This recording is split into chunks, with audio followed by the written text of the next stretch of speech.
Guided to that inner place of the Most High. Guided that place where we see a large bowl that we hold in our lap that is filled with spiritual energy. We just breathe, allowing it to continue to fill to overflowing. And in that recognizing the unlimited spiritual energy that flows. We reach in and allow ourselves the blessing of having it wash over us.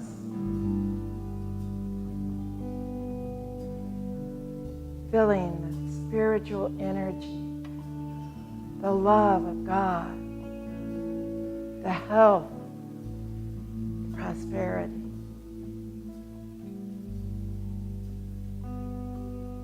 We feel the unlimited abundance has been presented to us, ours for the receiving. As we recognize this unlimited flow, we rest, setting aside our fears, setting aside ego,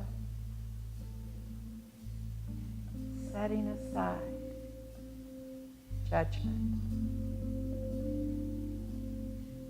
to be in the place, the most holy, place of the holy of the holies.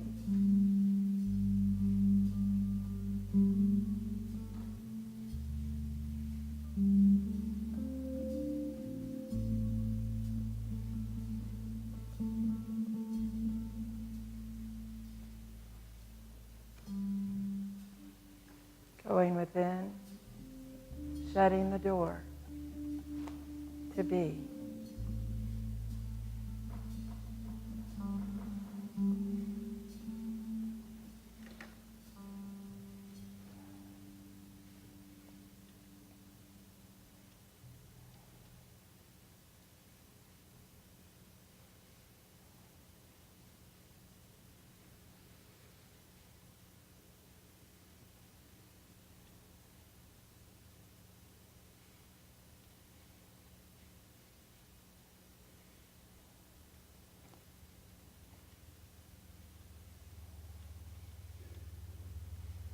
Refreshed, renewed.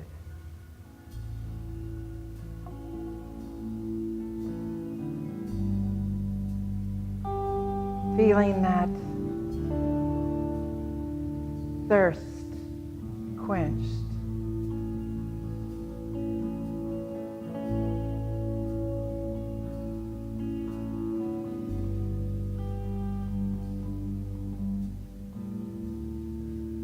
We let our hearts open even greater.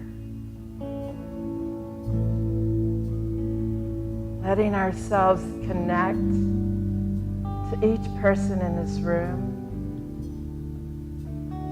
to connect the love that's shared, the acceptance, the unlimited inclusivity. We are here welcome. You're welcomed in love. We are welcomed just as we are.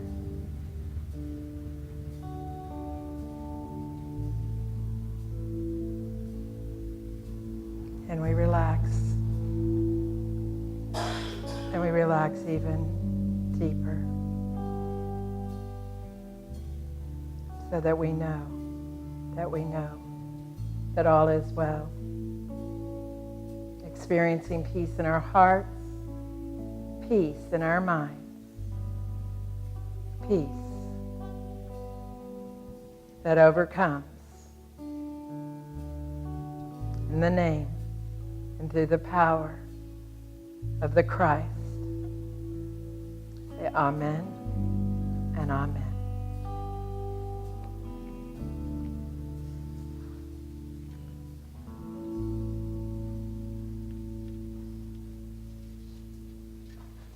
Now our unity singers will bless us.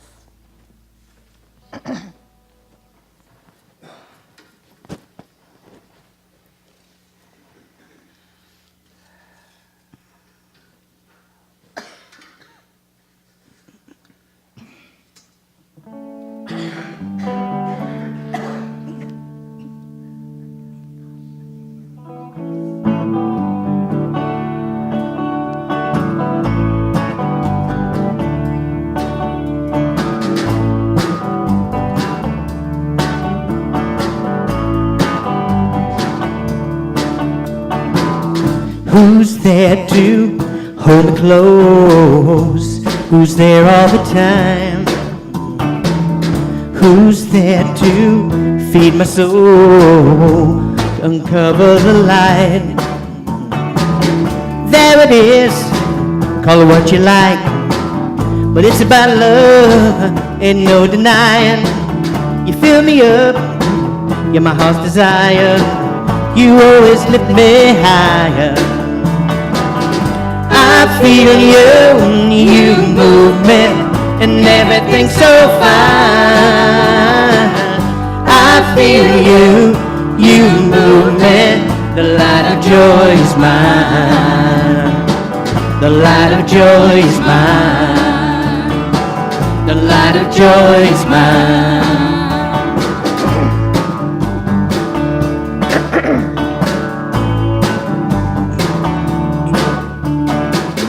Who's there to ease the pain? Who's there all the time? Who's there to give me direction? There's no need to fight. Call the name, give it life. Go down deep to get up high. Free the light, light the fire. You always lift me higher. I feel you, you move me, and everything's so fine. I feel you, you move me, the light of joy is mine. I feel you, and you move me, and everything's so fine. I feel you, you move me, the light of joy is mine. The light of joy is mine. The light of joy is mine.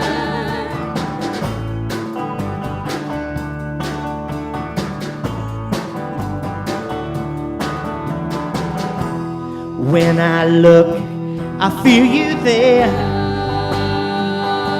You're there all the time.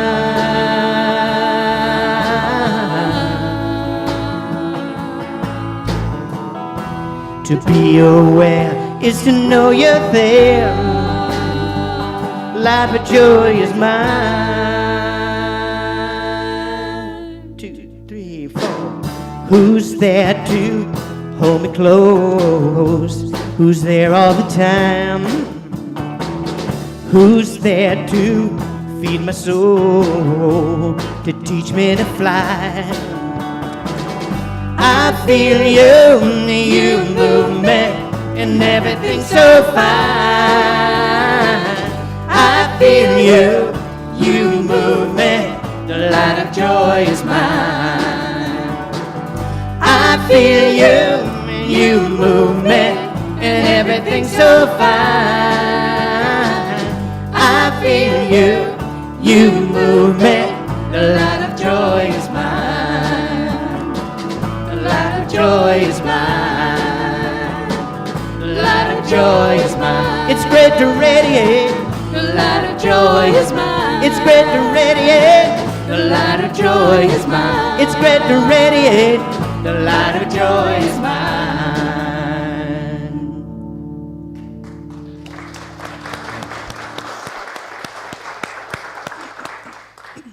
A life of joy.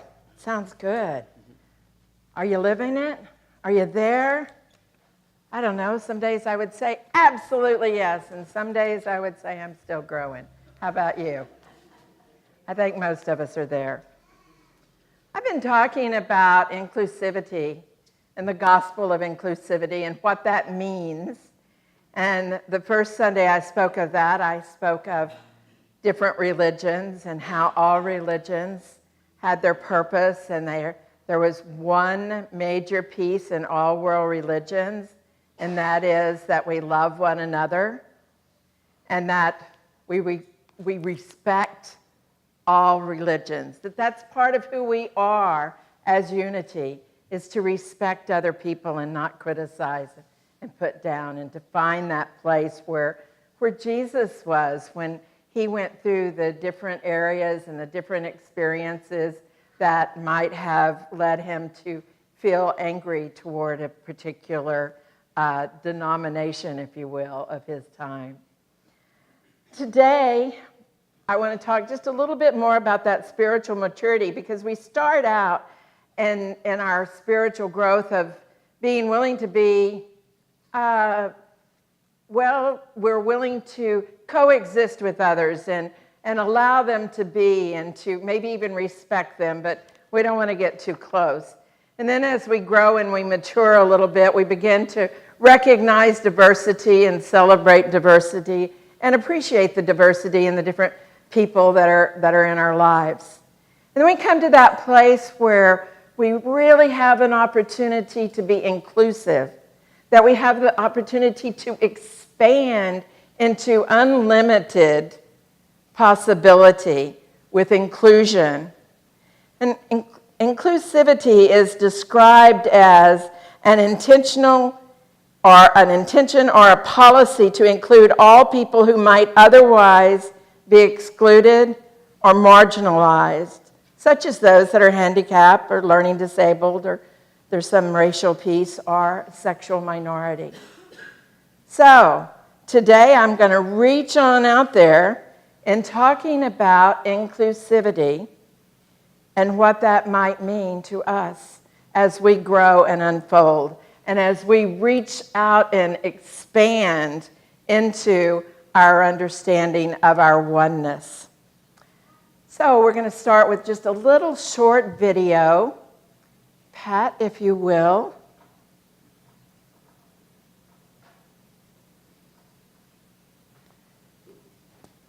We're going to be talking about a minority that is called LBGT. Oh my goodness, I always have to look. About the gay and lesbian community. Because I was gay. My mother and my father would physically abuse me or punish me in some type of way. They tried to send me to a psychologist. You're not going to make it into the kingdom of heaven because you're gay. You're going to burn in hell.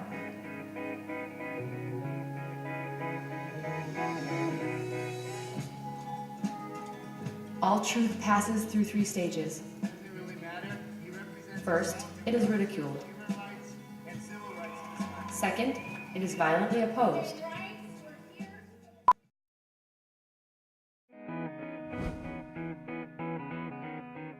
I was going to hell because I was gay. My mother and my father would physically abuse me or punish me in some type of way. They tried to send me to a psychologist. You're not going to make it into the kingdom of heaven because you're gay. You're going to burn in hell.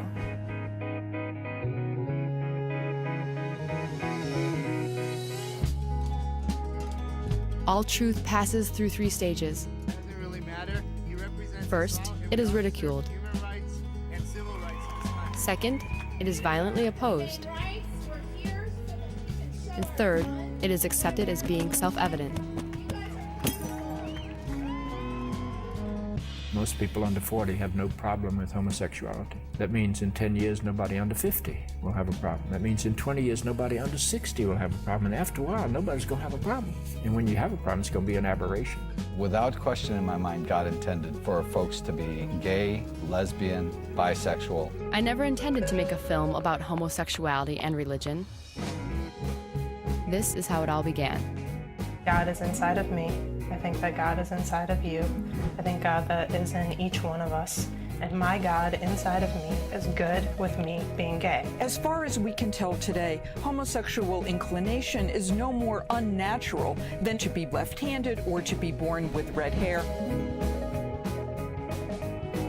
Jesus just went around restoring people to community, and we're throwing people out of community. The only thing that's unhealthy about homosexuality is that we have condemned it for so long. He was not a moralist. Jesus was concerned about the everyday lives of people and about justice. Jesus is always on the side of whoever the victim of prejudice is. And I think Jesus really cares about our hearts. He doesn't care about our sexuality. The truth becomes self-evident that no fish was created to live out of water.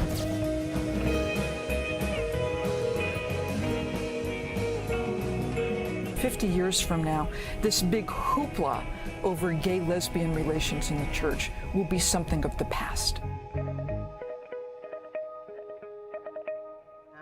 That they unfold to. Bishop Spong, who was the first clergy that was shown there, talks about that we really don't have space in our lives anymore for putting separation in the churches and separating gays and lesbians by gender and that out. That it's important that we begin to give all people the opportunity to love, all people the opportunity to live, to be free. He actually likens it to back in the Civil War when there were states that were trying to talk about and create an okayness about having slaves and non-slaves, having states that accepted slaves and states that didn't. And he said it's not about a moral issue. It's not about a political issue. It is a moral issue, in that we cannot ever say that slavery is okay. And nor can we say that it is our right to leave a group out because of a lifestyle that they have. I want to share a story with you. It is a true story. There's a young man who was gay. He didn't quite know what to do with that. He went to some very traditional churches, and there he was told that he was wrong and he was bad and he was shamed. So when they had altar calls, he would go up and he would confess his sin, and they would bless him and they would pray over him, and he would leave and he would continue his lifestyle. And after a few years, he contracted AIDS, or HIV, and he continued to go, and he continued to be shamed, and he was continually told that he had to repent at a deeper level and never practice this lifestyle again. And he could not do that. So with this came the necessity to take a lot of medication to live. And he was so ashamed and so embarrassed by his life that he refused to take the medication and died very quickly. His death certificate said that he died of HIV. I say he died of shame. He was always so ashamed and felt like he needed to be different. He needed to be different because his church told him that. And we have the opportunity to make change there, to be loving, to be inclusive, to wrap our hearts and our minds around people who are perhaps different than us in many ways. And we're not talking about just a sexual preference, but people who are different from us. We have the opportunity to love, to bring about that place where we recognize the oneness in all people. Teenagers, the number one cause of death in teenagers is automobile accidents. We can understand that, right? Those kids like to get out and drive fast. I did. You know what the number two cause is? Suicide. The second cause of death in teens, suicide. And one of the big issues in those teens is gender identification. Trying to discover who they are and trying to make peace. Trying to make peace if they're out of the norm. What would happen if we did what a friend of mine did when his son came and said, I'm not sure. And his dad said, well, I know a couple that have been together for 50 years. I will fly you out and let you stay a week with them and ask them every question you can think to ask them. And this was a man who, I cried when I heard him say that, because I would have never guessed that he could have been that open-minded. Remember, I was in the airline industry, so I had a lot of experience there. I had a friend call me one day, and he said, my son just told me he was gay. I can't stand it. I'll never be able to speak to him again. He said, what should I do? I said, what did you do before he told you this? He said, well, I loved him, and I supported him. And I said, I think that's what you're supposed to do now, is love him and support him. Separating yourself from him is not going to be a healthy option for either one of you. So people like to say, well, it's in the Bible. It's in the Bible that homosexuality is wrong. Well, it is not in the Bible that it is wrong. First of all, the word homosexual didn't even come into being until the late 1800s. And so we have taken this word and we have translated it incorrectly. So we have Solomon and come on, I can't say it right now. Solomon and Gomorrah. And so that is one of the big reasons that we should never, ever endorse or accept homosexuality, right? That's the word, say, man should not lie with man. Well, when you go back and look at the translation of that, it is really translated about gang rape. So there is lack of hospitality, and that was an important thing at that time. So this group was not they were not receiving those guests into town, the strangers. So there was the lack of hospitality, and there was about gang rape. Now, that is not about homosexuality. You understand that? It's also in Leviticus that people like to point out that it is wrong. But if we look at Leviticus, we see that, well, we're probably all in pretty big trouble there. Because in Leviticus, all who eat pork are condemned. All who eat rabbit are condemned. All who eat shellfish are condemned. Those who cut their hair are condemned. And those who wear fabric of multi-fabrics. In other words, if you have wool and polyester together, you are condemned. So we can't really take that. Oh, yes, and if your neighbor commits adultery, you need to have a barbecue in your backyard and barbecue him or her. So we can't really go by that. Those are some old rules that were about controlling people. Now, why was it that they weren't supposed to eat fish and pork and that sort of thing? Remember, at that time, they didn't have the ability to preserve things as we do today. So much of that was about keeping them safe. Paul talks a little bit about gays and homosexuality. He also says that we should not have sex, period, that we should all be celibate. So if we want to go by that, then, again, many of us are going to be condemned. So take a deep breath. Human beings are relational. We want to have relations with another person. We want to have a partner.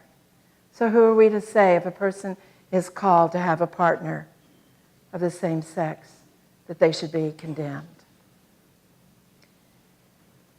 I'm going to take another deep breath myself. So what about the transgender people? They're really having a rough time, right? And they're not having a place that they can be, and people are judging them left and right. And as a result of that, there are a number of people who just are without a good life. They're without the joy. They're without the understanding of what life is about. And they tend to be they tend to have very low paying jobs. They tend to be in poverty because it's difficult for them to get a job and fit in. And they tend to be very lonely and miserable people. In general, I'm talking in general, and I think things have changed a lot, so I don't think it's as bad as it was reported in 2015 when this was put out. So they also receive a lot of violence directed at them. They have barriers to health care and also to legal issues. So here we are, Unity people who have the opportunity to stretch out and be more, to stretch out and let go of our judgment, to become inclusive. So I want to share with you from creating a world that works for all. What will it take? for us to create a world that works for all. Are you willing? Are you willing? So this is from Sharif Abdullah, and he is a unity minister, and he does some wonderful works. He's been recognized throughout the world for his work of creating a world that works for everyone. He looks at ways to bring about economic equality and that sort of thing. And he says, activism is a spiritual discipline, and that for an inclusive society, we must have this spiritual discipline. We must practice different kinds of spirituality, that in turbulent times. And working to alleviate suffering is the way to practice our faith. We don't have to act from anger or fear. We act because life has been given, and we believe that we can help make it better. He goes on to talk about we may not see the difference of that better as we do, as we act, as we come from a place of love. We may not see the results in that moment, but the results are happening. Talks about everybody has the right to live a life of freedom, free of prejudice. He talks about just because I'm outnumbered doesn't mean I'm wrong. I love that. Just because I'm outnumbered doesn't mean I'm wrong.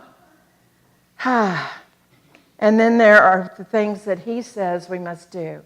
And it's my belief that the number one piece we must do is we must recognize who we are and what we think and where our beliefs are, what our areas of prejudice are. All of us have them, whatever it is. And in knowing that, then we can begin to heal and grow and expand and include rather than exclude. He says that we should practice enoughness, that we recognize that we don't have to believe in scarcity and separate and divide. There's enough, and we can love and include. We can feed the hungry. We can share our love. We can step past our fear. Talks about practicing inclusive compassion. I love that. Compassion, inclusive compassion. Who am I to say that someone else is wrong when I don't know? I don't know. It also talks about reconnecting with our relationships as we become relational and we begin to see and get past our differences and see our sameness. You know, it's all right if you meet somebody that's different than you to talk about it, to ask them about it, to say, I don't understand. As a matter of fact, in the first service when we do our opening and people talk, some people said, I'd love it if somebody would come up to me and ask me about what it's like. I would be real glad to tell them what it's like for me. Because I didn't choose to be gay. I didn't choose to have to fight for my children because I was gay. I didn't choose to have my job almost destroyed because I was gay. I didn't choose to be questioned by the authorities because I was gay. And I would love to share who and what I experienced. So we have the opportunity to be more. And I know we come to be uplifted and filled with light and love. And there are some days that we get to look at things that are just a tad bit harder for us. Just a little tad harder of, oh, I'd just soon not have to look at this if it's not my issue. But it is our issue. It is our issue. Whether we want to believe it or not, it's our issue. So I invite you this day to open your hearts and minds. Let's just take a moment in prayer. Living, loving Spirit, we are all different, and we are all lovely. We have different hair color, and some of us are left-handed and some of us are right. Some of us have dark skin and some of us have light. And we are all one in truth. We are all one Jesus loved. Jesus told us to love. Jesus called us out. Come, all of you. Come, all of you. And you will be prospered. You will be loved. Not some, but all. And so we let this moment be a moment of calling us. Of recognizing that each person has the right to an equal chance to succeed and thrive. And we are grateful. Amen.